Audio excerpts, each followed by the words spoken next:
ओम केशवाय स्वाहा नारायणाय स्वाहा माधवाय स्वाहा गोविंदाय नमः विष्णुवे नमः मत्स्योदराय नमः त्रिविक्रमाय नमः वामनाय नमः श्रीधराय नमः ऋषिकेशाय नमः पद्मनाभाय नमः दामोदराय नमः शंकरकृष्णाय नमः वासुदेवाय नमः గౌరవించాలి అప్పుడే మీరు పుణ్యస్త్రీగా ఉండగలరు उत्तष्टन्तभूतपिशाचायेते भूम्बारकायेते शमविरोधने ब्रह्मकर्म समारभे ओं भू ओं भू ओं भुव ओं स्वा ओं महा ओं जना ओं तपा ओं गं सत्यवितुर्यानि भर्गो देवस्य धीमहि धियो यो न प्रचोदयात् तपो ज्योतिरसोमृतं तपो ज्योतिरसोमृतं ब्रह्मभूर्भस्वरं ओं मम दुरित ओं मम पार्थ समस्त दुरितच्चे द्वारा श्री परमेश्वर प्रीत्यर्थम् आद्य ब्रह्मण प्रवर्तमानस्य आद्य ब्रह्मण द्वितीय प्रार्थे चेतवराकल्पे वैवस्मन्ते कलियुगे प्रथम पादे जम्बूद्वीपे भरतवर्षे भरतखण्डमेरो दक्षिण दिग्भागे श्रीशाल ईशान्य प्रदेशे गंगा गोदावरी मध्यप्रदेशे समस्त देवता ब्रह्मण सन्निधौ सोपगृहेऽस्मिन् वर्तमाने चान्द्रमानेन व्यावहारिका क्रोधनाम संवत्सरे दक्षिणायने ग्रीष्म ऋतौ वर्ष ऋतौ श्रावण मासे शुक्लपक्षे कृष्णपक्षे शुक्लपक्षे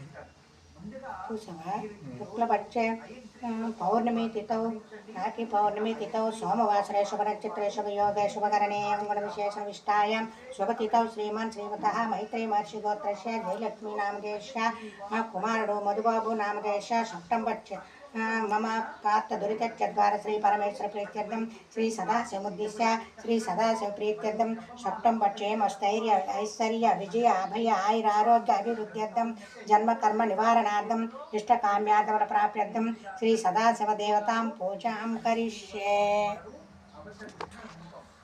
ओम सीतनामावली ओम शिवाय नमः ओम महेश्वराय नमः ओम शाम्भवे नमः ओम पिनाकिने नमः ओम शशिरेखाय नमः ओम वासुदेवाय नमः ओम विरूपाक्षाय नमः ओम कपर्दिने नमः ओम नीललोहिताय नमः ओम शंकराय नमः ओम शूलपाणिये नमः ओम कटंगिने नमः ओम विष्णुवल्लभाय नमः ओम सिद्धिविष्ठाय नमः ओम अंबिकानाथाय नमः ओम श्रीकांताय नमः ओम भक्तवत्सलाय नमः ओम भवाय नमः ओम शर्वाय नमः ओम त्रिलोकेशाय नमः ओम श्रीकंठाय नमः ओम शिवप्रियाय नमः ओम उग्राय नमः ओम कपालिने नमः ओम कामार्ये नमः ओम अंधकासुरसूदनाय नमः ओम गंगाधराय नमः ओम गंगाधराय नमः ओम ललाटाक्षाय नमः ओम कालकालाय नमः ओम कृपानिधे नमः ओम भीमाय नमः ओम परशुवस्थाय नमः ओम मृगपाणिये नमः ओम जटाधराय नमः ओम कैलासवासिने नमः ओम कवचिने नमः ओम कठोराय नमः ओम त्रिपुरांतकाय नमः ओम वृषांकाय नमः ओम वृषभारूढ़ाय नमः ओम भस्मदूरित विग्रहाय नमः ओम सामप्रियाय नमः ओम सर्वमयाय नमः ओम त्रयीमूर्तये नमः ओम अनीश्वराय नमः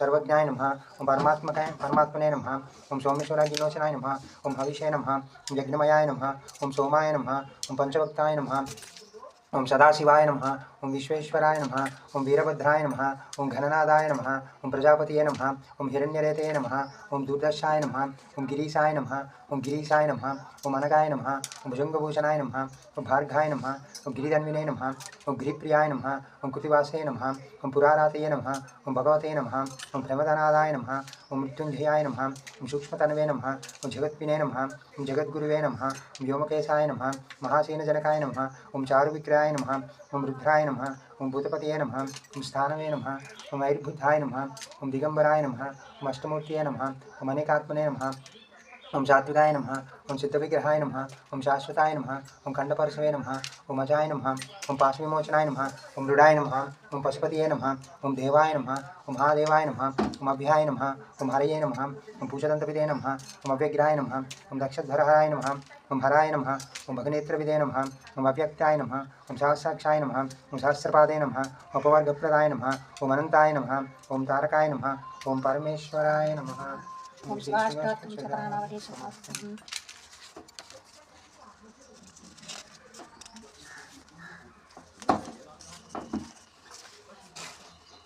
ఓ భక్తులారా, తెలుగుదేశమున ఒకనొక గ్రామసీమలో బీదవాడకు శివయ్య అనే పేరు గల బ్రాహ్మణుడు నివసించుచుండెను. అతడు రాజేశ్వర అనుడు ఆమెను పెండ్లాడి కాపురము చేయుచుండెను. కొంతకాలనక దంపతులకు కుమారుడును ఒక కుమార్తెయు కలిగిరి. పుత్రుని పేరు సదాశివుడు, పుత్రి పేరు దాక్షాయని. బీదవాడవుడి చేత శివయ్య భిక్షాటనం చేసుకొని భార్య బిడ్డను పోషించుకొనిచుండెను. ఈలాగును కొంతకాలం గడిచిన పిమ్మట తన భార్యతో శివ ఇట్టి చెప్పాను, మనం ఈ దరిద్రావస్థ భరించలేకపోతున్నాము. నేను తిరుపతి పుణ్యక్షేత్రముకు వెళ్ళి స్వామిని దర్శించి అక్కడ కష్టపడి కొంత ధనమును సంపాదించి తిరిగి వస్తాను. నీవు బిడ్డలను జాగ్రత్తగా చూస్తూ ఉండని శివయ్య ప్రయాణమై వెళ్ళుచుండగా ఒక మొదటి బ్రాహ్మణుడు ఎదురై, ఎవరు నాయనా నీవు అని అడుగగా శివయ్య ఈ విధముగా చెప్పదొడంగెను. మహానుభావ, ఆ కనిపిస్తున్న పల్లియే నా గ్రామము. చాలా బీద కుటుంబీకుడును. ఒక భార్య, 2 పిల్లలు కలరు. సంపాదించినది చాలక దరిద్ర బాధ భరించలేక తిరుపతికి వెళ్లి ధనార్జన చేయవలన తలంపుతో ఇల్లు విడిచి బయలుదేరానని చెప్పగా ఆ ముదుసలి బ్రాహ్మణోత్తము నవ్వుతూ ఇట్లని, ఓ ఈ వెరినాయన, తిరుపతికి వెళ్ళినంత మాత్రమున ప్రభువు దర్శనం చేసినంత మాత్రమున నీవు ధనమును సంపాదించుకోగలవా? నీకు సకలేశములు నిత్య వ్రతకథ ఒకటి చెప్పిదని శ్రద్ధగా ఆలకింపమని చెప్పగా, అంత శివయ్య పుణ్యపురుష, అది ఏ దేవుని కథ? ఈ చెట్టు నీడను కూర్చుని వివరింపుడు స్వామిని వేడుకొనెను. అంత నా బ్రాహ్మణోత్తముడు శివదేవుని కథ చెప్పుట ప్రారంభించెను.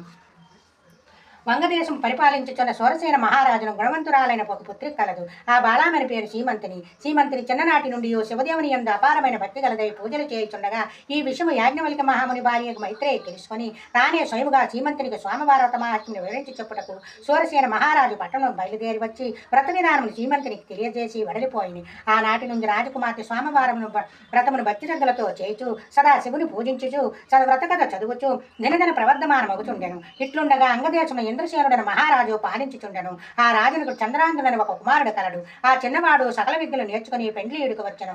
చంద్రాంగునకు వివాహము చేయవలన తలంపుతో ఇంద్రసేన మహారాజు తన కొలువునందున్న మంత్రి పురోహిత సామంతులతో యువరాజైన చంద్రానికి ఎచ్చటనైనా తగిన చిన్నదాన్ని చూడమని చెప్పి వారిని దేశదేశాలకు పంపెను.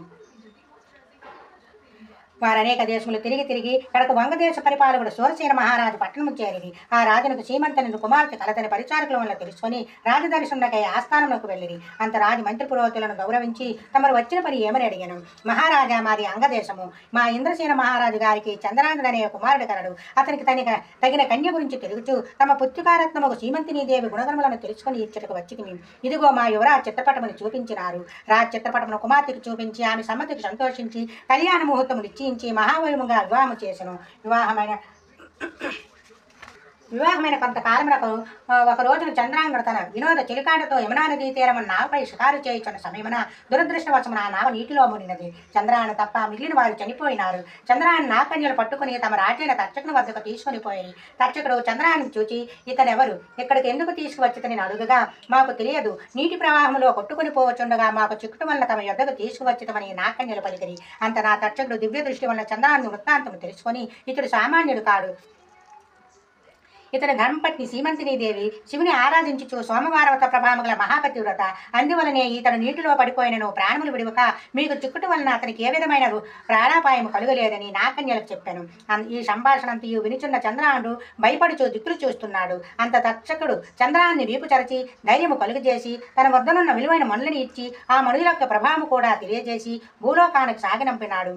అక్కడ సీమంతిని తన భర్త జాడ తెలియనందున నావ ప్రమాదంలో చెలికాండతో పాటు తన భర్త కూడా మరణించి ఉండునని తలపోసి పరిపరి విధాల విచారిస్తూ, ఓ శివదేవ తల్లి పార్వతి, నేను విడువక ఆచరిస్తున్న స్వామివారతం యొక్క ఫలితం ఇదేనా అని దుఃఖిస్తూ కనులు మూసుకొనగా స్వప్నములో జగజ్జనని, అమ్మాయి, నీ భర్తకేమీ భయం లేదు, విచారించకము, సజీవుడై ఉన్నాడు, త్వరలో నీ చెంతకు వచ్చునని చెప్పి అంతర్ధానమయ్యను. అంతలో ఆమె మేల్కాంచి స్వప్నములో దేవి చెప్పిన వాక్కును వృధా కావని మనస్సును ధైర్యము చేసుకుని యథాప్రకారముగా స్వామివారతము చేస్తూ ఉండగా దివ్య ప్రమాణముల మండలతో చంద్రాంగుడు తన దేశమునకు తిరిగి వచ్చెను. ఇంద్రసేన మహారాజు కొడుకు రాకు సంతసించి జరిగినదంతా తెలుసుకొని తన కుమారుడు సజీవుడుగా నున్నాడనియు మహిమగల మనులతో తిరిగి వచ్చిననియు ఆ శుభవార్త సూరసేన మహారాజును కబురంపి శుభముహూర్తమున సీమంతిని దేవికి చంద్రాంగునకు వైభవోపేతముగా పట్టాభిషేకం చేశాను. సీమంతిని దేవి చంద్రాంగులు తమ దేశ ప్రజలకు స్వామివారత ప్రభావం గురించి శివదేవుని మహిమల గురించి బోధిస్తూ ధర్మ మార్గమున రాజ్యపాలన చేయుచుండేది. సీమంతిని దేవి తమ స్వామివారత మహిమల్ని 5వ తరము కాపాడుకోగలని ప్రజలంతా భావించి తాము కూడా స్వామివారతం చేసి సకల సంపదలతో సుఖముగా ఉండురని